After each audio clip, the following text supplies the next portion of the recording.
Assalamualaikum warahmatullahi wabarakatuh. Perkenalkan, nama saya Alvin Sanjaya, NIM 228113148, kelas A21. Di sini saya akan mereview hasil dari review saya tentang MK Cirebon Studies dengan dosen pengampu Heru Prayogo. Di sini saya akan menjelaskan sedikit tentang sistem kesenian Cirebon. Kesenian bagi masyarakat Cirebon menduduki peranan yang penting.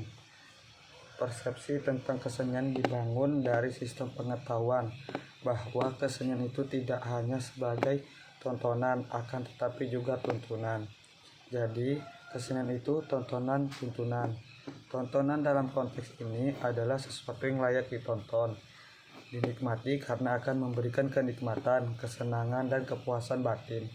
Di samping itu, sebuah bentuk tontonan juga menyimpan tuntunan atau nilai-nilai yang akan menuntun ke arah yang lebih baik melalui ajaran, pejangan, atau pituduh dengan hal-hal yang baik.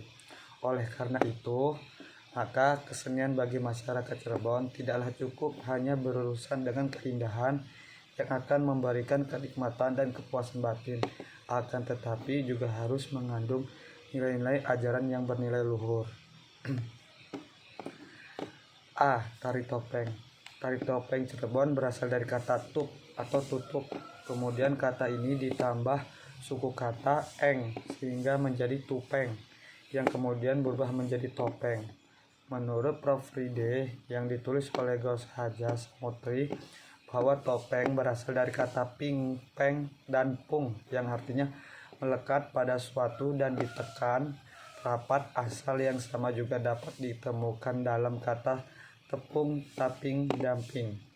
Kata lain arti topeng adalah kedok yang artinya dikenakan, akan lengket, dan yang memakainya menjadi pangling.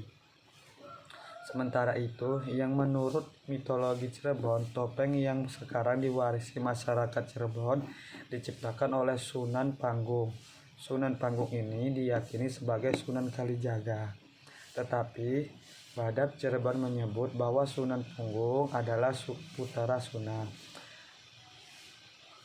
Kalijaga yang oleh di Sultan Demak diangkat menjadi pangeran yang mengurusi petunjuk, wayang, dan topeng.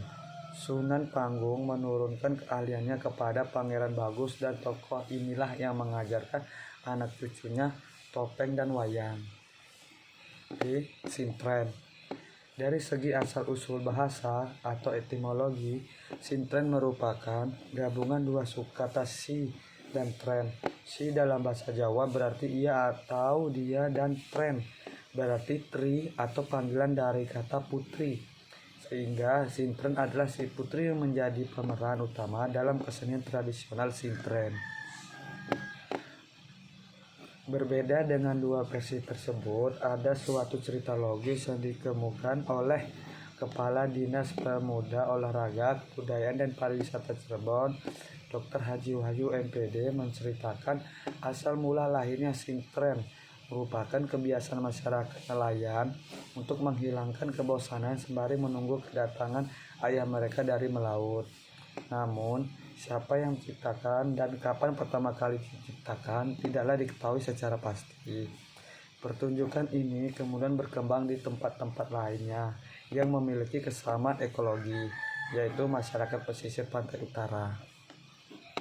Untuk menjadi seorang sintren, persyaratan yang utama adalah penari diharuskan masih gadis dan perawan. Hal ini dikarenakan seorang sintren harus dalam keadaan suci dan penari sintren merupakan bidadari. Dalam pertunjukan, bahwa sebelum menjadi seorang sintren, sang gadis diharuskan berpuasa terlebih dahulu. Hal ini dimaksud agar tubuh si gadis tetap dalam keadaan suci. C. Berai. Berdasarkan sejarah, kesenian berai menurut Wahidin diperkirakan muncul sekitar abad ke-14 Masehi. Bentuknya berupa nyanyian yang dibawakan sekelompok masyarakat dan dinyanyikan secara bebarengan. Kemudian, kesenian ini digunakan sebagai media penyebaran agama Islam. Oleh karena itu, syair lagu yang dinyanyikan dalam kesenian Braille berisikan pujian-pujian dan ajakan mendekatkan diri kepada Allah Subhanahu wa Ta'ala. Adapun versi lainnya menyebutkan bahwa Braille diambil dari nama Nyi Mas Ratu Braille, yaitu tokoh wanita yang mempelopori seni Braille. Nyi Mas Ratu Braille sangat senang memainkan seni ini.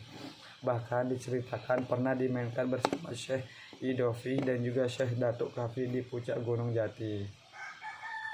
Kesenian Braille awalnya ditampilkan di keraton, namun seiring berjalannya waktu, kini bisa dinikmati siapa saja.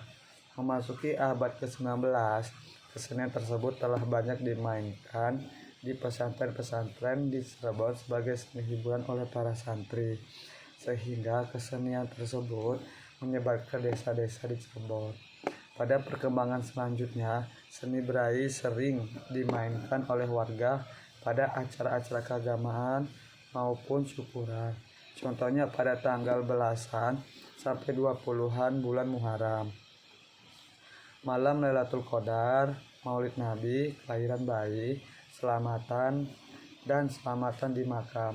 Dengan demikian, kesenian Braille tidak biasa dan memang bukan dimaksudkan sebagai seni hiburan dalam panggung untuk ditonton oleh banyak orang.